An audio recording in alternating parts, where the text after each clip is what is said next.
If you've been researching AI governance careers, you've probably seen a lot of job postings.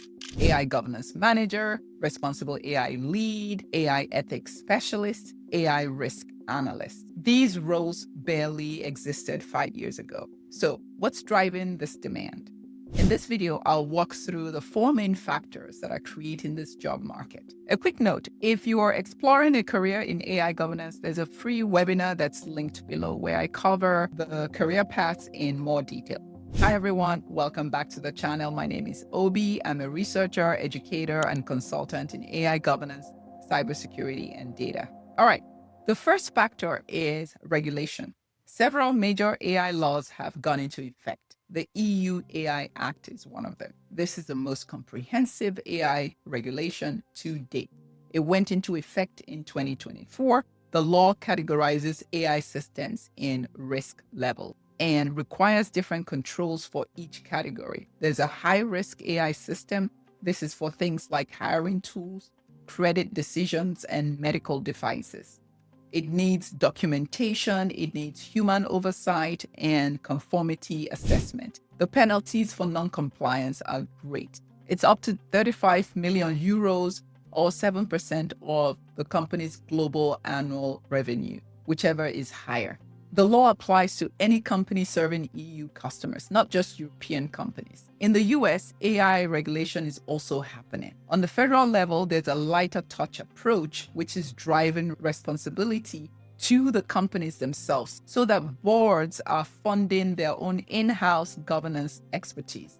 But on the state level, there's another different story. For example, there's a California passed SB 53, which focuses on frontier AI model safety. I have a video on that you can watch.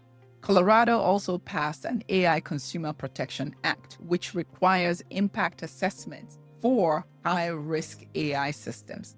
Other states have introduced similar bills. What does this really mean? It means that companies need people like you who can interpret these regulations, who can assess whether AI systems are affected, who can implement required controls, document compliance. That's a set of skills many organizations don't currently have. The second factor is that AI failures have become well documented. There's now a body of case studies showing what can go wrong. Let me share a few examples. Amazon developed an AI recruiting tool that was trained on historical hiring data. The system learned to downgrade some resumes that included words like women's, as in women's chess club. This happened some years ago, and it happened because the historical data reflected existing gender imbalances in tech hiring at the time. Amazon discontinued the project when it learned about this, so kudos to them. But in any case, this case is now widely cited in AI ethics literature. In 2024, a Canadian tribunal ruled against Air Canada in a case involving their customer service chatbot. The chatbot had provided incorrect information about bereavement fare policies, and the tribunal found the company liable for the information that their own AI provided.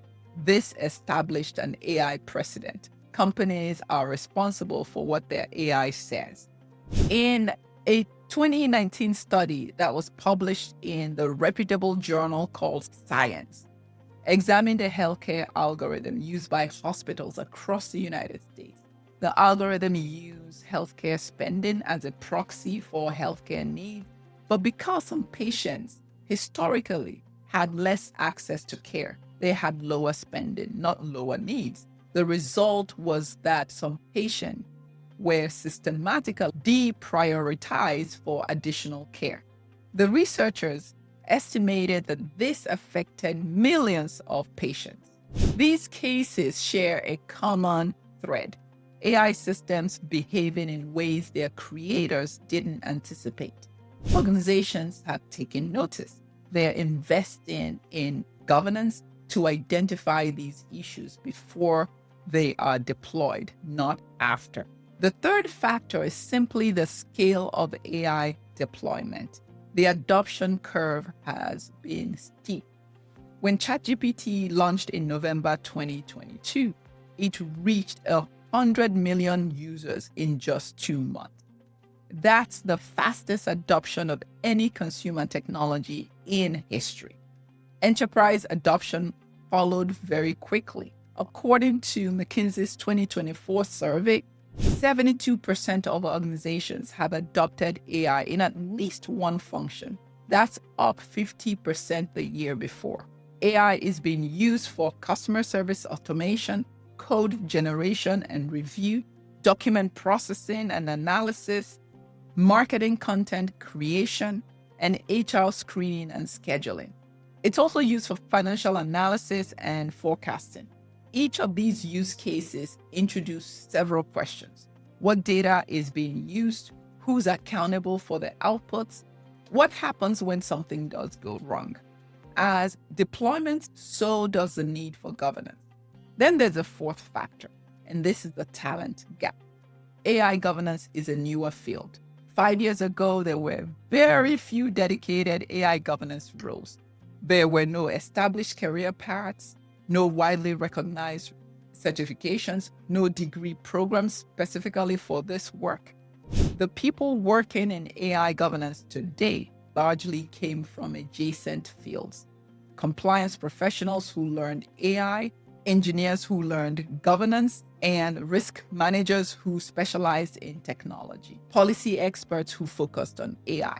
The supply of experienced professionals is smaller than the current demand. What does this look like in practice? When you look at job postings for AI governance, you'll often see requirements like 3+ years in compliance, risk or related fields, experience with AI and ML technologies preferred, familiarity with AI regulations, A+.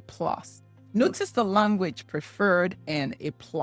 Companies are often willing to hire candidates with transferable skills who can learn the AI-specific elements.